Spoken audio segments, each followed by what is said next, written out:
I poured 2 fingers of bourbon, set the glass down without drinking it, and opened the drawer where I keep the documents that matter most. My name is Victor Caldwell. I am 67 years old, and this is the story of how I learned that the man I raised to be my son had already decided I was finished. It started on a Tuesday in November, the kind of cold gray morning that makes you grateful for a warm house and nowhere to be. I had been retired for 3 years by then, retired from 31 years of civil engineering, from projects that still stand today, from a career that put my son through college debt-free and paid for a wedding that cost more than my first house. I was not a man who asked for much. I had my routines: coffee at 6, a walk by 7, the news by 8, my workshop after lunch. I was content in the way that only men who have worked very hard for a very long time understand how to be content. My son, I'll call him my son because that is what he was, what I believed him to be. His name is Daniel. He was 34 that November. He worked in finance, lived 40 minutes away with his wife, Claire, and their boy, my grandson, who had just turned 5 and was the best thing in my life since his grandmother passed. My grandson's name is Owen. Remember that name. Daniel called me every Sunday. Not every Sunday because he wanted to, I understand that now, but because his mother had made him promise before she died, and he was, at minimum, a man who kept small promises. The calls lasted 8 minutes. I timed them once, just to see. 8 minutes, every Sunday, like a chore he had learned to do efficiently. I told myself this was fine. I told myself he was busy. I told myself that this was how modern families worked, that distance was not the same as indifference. I was wrong about all three. The Tuesday it started, Daniel and Claire came for dinner. This happened 4 or 5 times a year, not more. I always cooked. I always set the table the way my wife had taught me: cloth napkins, the good dishes, candles if it was dark enough outside. I wanted Owen to grow up knowing that his grandfather's house was a place where things were done properly, where meals were an occasion, where he was wanted. That evening went the way those evenings usually went. We ate. Claire talked about her job. Daniel talked about a deal he was working on. Owen sat beside me and showed me a drawing he'd made of a red truck. I told him it was the finest truck I'd ever seen. He believed me completely, the way 5-year-olds believe everything, and it filled me with something I don't have a word for. After dinner, Daniel and Claire went to the kitchen to help clean up. I stayed at the table with Owen, who had fallen asleep against my arm. I didn't want to move him. I sat very still and listened to the quiet house and thought that this right here was enough. This was everything. Then I heard them. Not loudly, not arguing, just talking in the easy, careless way that people talk when they believe no one is listening. The kitchen shares a wall with the dining room, and the house was built in 1962 when walls were thinner than they are now. I had always known this. I had simply never had reason to think of it as important. He's getting older, Claire said. We need to start thinking about it. I know, Daniel said. The house alone, if he needs care, we'd have to sell it to cover costs, unless we get involved early. He's not going to want to move. He doesn't have to want to, she said. He just has to understand that it makes financial sense. For everyone. A pause. The sound of water running. And the accounts? Daniel asked. That's the part I've been looking into. If we get power of attorney before anything happens, before he gets to a point where there's any question about his judgment, he's not losing his judgment, Claire. I'm not saying he is. I'm saying we should be positioned. You're the only heir. Everything comes to you eventually anyway. We'd just be managing the timeline. I did not move. I did not breathe loudly. Owen slept against my arm, and I sat at my own dining room table and listened to my son say nothing, not one word, while his wife laid out the plan to take control of everything I had built before I was done building it. What about the cabin? Daniel asked. Especially the cabin, she said. That property alone is worth... I stopped listening after that. Not because they stopped talking, but because I had heard everything I needed to hear, and my mind had gone very quiet in the way it goes quiet when I am solving a serious problem. I had spent 31 years solving serious problems. I knew what that quiet meant. I looked down at Owen, still asleep, his small hand open on the table. I thought about his drawing of the red truck. I thought about the accounts Claire had mentioned, the savings, the investments, the pension, The cabin on Lake Harrow that my father built with his own hands and left to me when he died, and that I had maintained and loved and intended to leave to someone who deserved it. I thought about my wife, about what she would have said. She would have said, "Don't do anything tonight." So I didn't.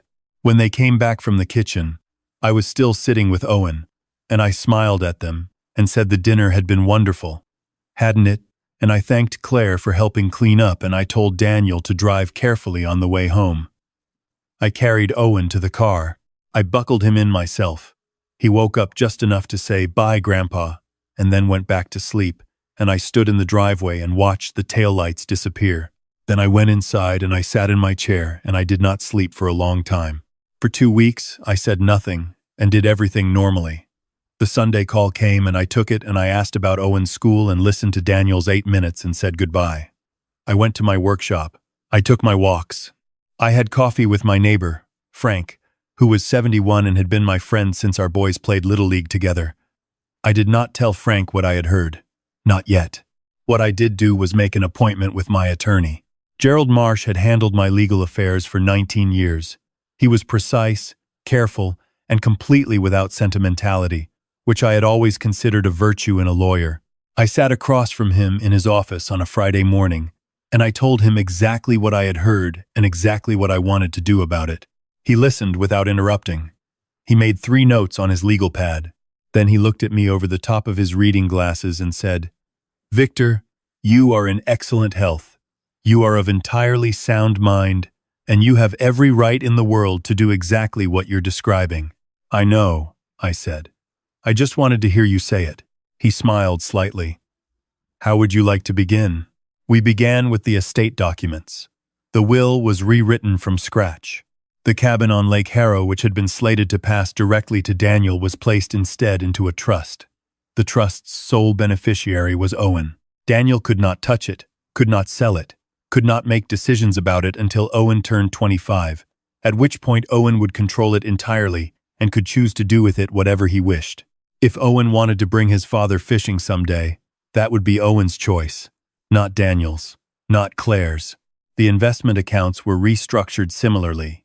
A portion was designated for Owen's education, locked, irrevocable, no exceptions. The remainder was redistributed.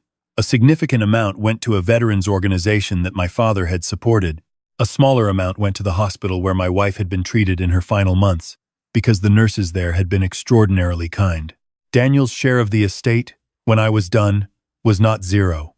I am not a cruel man, but it was a fraction of what it had been. And every fraction that remained was conditional on behavior that Daniel had not recently demonstrated. Gerald filed everything quietly. There was no announcement, no conversation. I went home from that meeting, made lunch, and spent the afternoon in my workshop building a set of shelves for Owen's bedroom, the ones he'd asked for, the ones with the little cutouts shaped like stars. I want to be honest about something. There were moments in those weeks when I asked myself whether I was being too harsh, whether I had misunderstood, whether the conversation I had heard was something innocent that I had filtered through old hurt and suspicion. I am not immune to doubt. I sat with those doubts seriously. Then I pulled out my phone and looked up the name of the elder law attorney whose business card I found on Daniel's counter the last time I visited. Not a family attorney, not a general practice lawyer. An elder law specialist, the kind whose practice is built around exactly what Claire had described, positioning family members to manage the timeline of an aging parent's estate. Daniel had already made an appointment. The date was 2 weeks from then. I put my phone down, and I finished the shelves. The call came on a Thursday, not a Sunday. That alone told me something had changed. "Dad," Daniel said, and his voice had a tension in it I recognized from when he was a teenager and had done something he needed to explain before I found out another way. "I need to come over this weekend. There's something we should talk about." "Of course," I said. "Come Sunday. I'll make lunch." He came alone. Claire stayed home with Owen, which I noted. Sunday lunch, just the 2 of us in the kitchen where he had stood 2 weeks ago and said nothing while his wife planned what to do with my life. I made a simple meal. Soup, bread, coffee. We sat down and I waited. Daniel wrapped his hands around his mug and looked at the table for a moment. Then he looked at me. "Dad, Claire and I have been talking, and we think it would make sense for everyone to start thinking about the long term, about what happens as you get older, about the house, and the accounts, and the cabin, I said. He stopped. And the investment accounts, I said. And perhaps a power of attorney before there's any question about my judgment. The color left his face so completely that for a moment I thought he might be ill. You heard us, he said. I heard everything, I said. And I want you to understand something, Daniel. I sat at my table with your son, asleep against my arm while you and your wife discussed the timeline of my estate. I want you to sit with that for a moment before you say anything else. He was quiet for a long time. The soup cooled in front of him. It wasn't what it sounded like, he said finally. Then tell me what it sounded like, I said. Explain it to me. I'm listening. He tried. He used words like practical and planning ahead and not wanting me to be a burden on anyone. He said Claire was only trying to protect the family. He said it came from a place of caring. I let him finish. Then I said, I spent 31 years making sure you never had to worry about anything. Your education, your car, your wedding, the down payment on your house, which you told Claire was a loan but which I never intended to call in, because I am your father and I wanted you to have a good start. I did all of it without asking for gratitude, without keeping score. I asked for nothing except that you be a good man. Daniel's jaw tightened. Dad, I'm not finished, I said. He went quiet. Last week, I said, I sat in Gerald Marsh's office, and I rewrote every document that has your name on it. The cabin is in a trust for Owen. He will control it when he is 25. The education fund is locked. What remains to you is what I believe a son who has behaved as you have recently behaved has earned. He stared at me. You changed the will. I reorganized my affairs, I said, which I am entirely entitled to do. Because of one conversation, because of a pattern, I said. The 8-minute Sunday calls, the 4 dinners a year, the appointment with the elder law attorney that was already on your calendar before you came here today. I watched his face. Did you think I wouldn't find that out? He stood up from the table. He paced to the window and stood there with his back to me, and I could see the muscles in his shoulders working, the way they had when he was young and angry and trying not to show it. So what happens now? He said. Now, I said, you go home and you think about who you want to be, not what you want to have, who you want to be. Because Owen is watching you.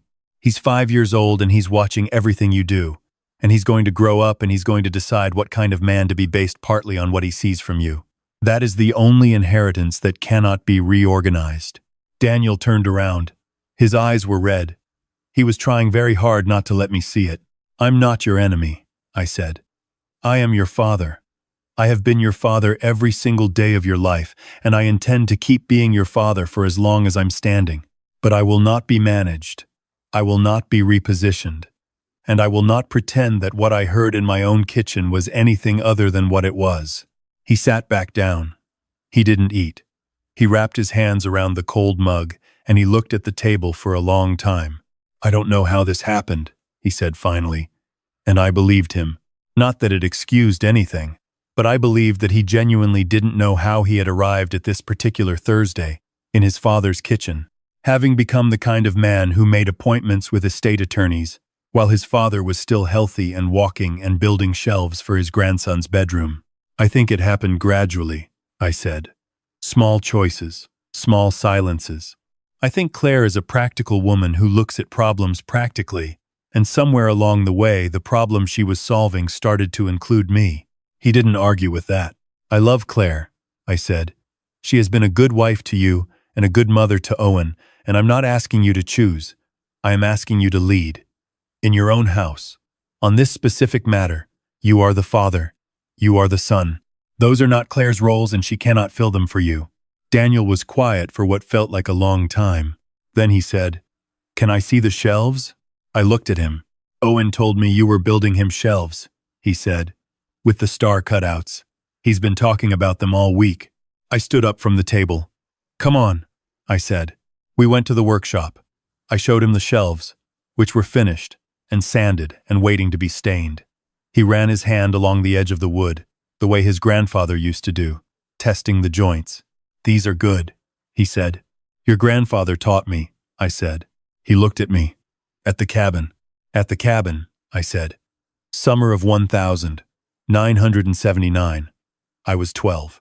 He made me do every joint 3 times before he'd let me move on. I hated it at the time.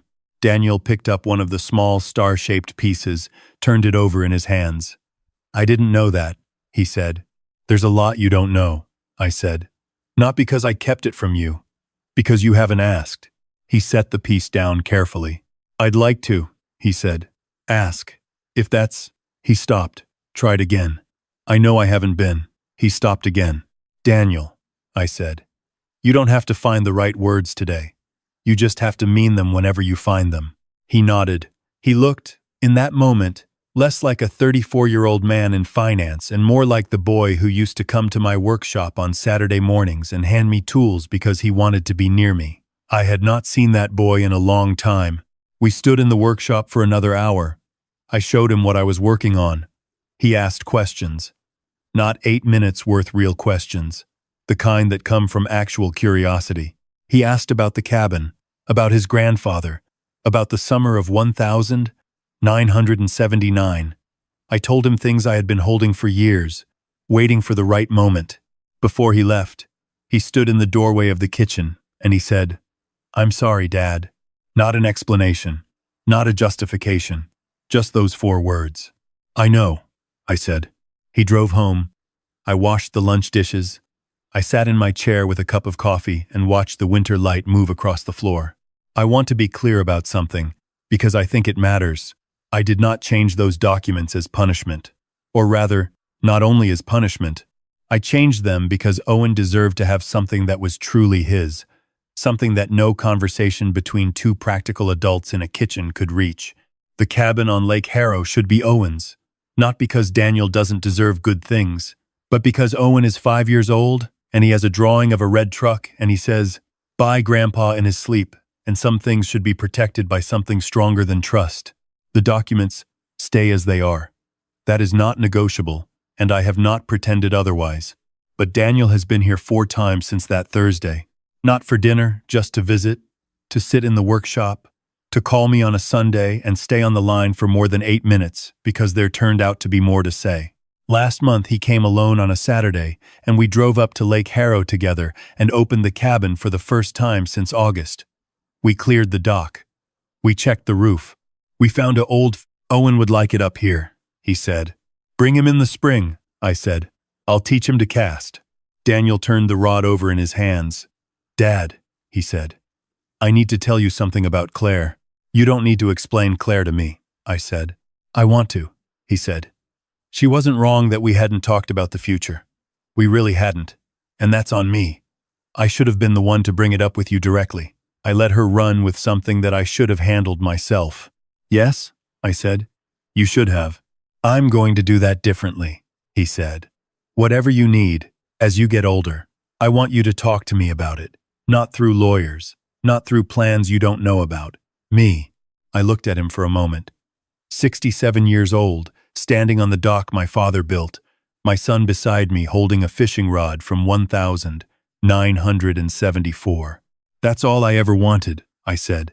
We fished until the light went. Didn't catch much. It didn't matter. Owen is coming in the spring. I've already bought him a rod small, the right weight for a 5-year-old's hands. I've been practicing how to explain the patience of it, the waiting, the understanding that you cannot force the fish to come. You can only put yourself in the right position and be still and ready. I've had a long time to practice patience. I believe in it completely. The cabin will be Owen's someday. The shelves are in his bedroom now. He sent me a video of himself putting books on them, one by one, very seriously, the way children approach tasks they consider important. He put his drawing of the red truck on the middle shelf, framed. His mother helped him frame it. I watched that video 4 times. My name is Victor Caldwell. I am 67 years old. I built things for 31 years that are still standing. I raised a son who lost his way for a while and is finding it again. I have a grandson who drew me a truck and considers me a person worth drawing for. The bank of Dad may be reorganized, but it is not closed. It is simply under new management.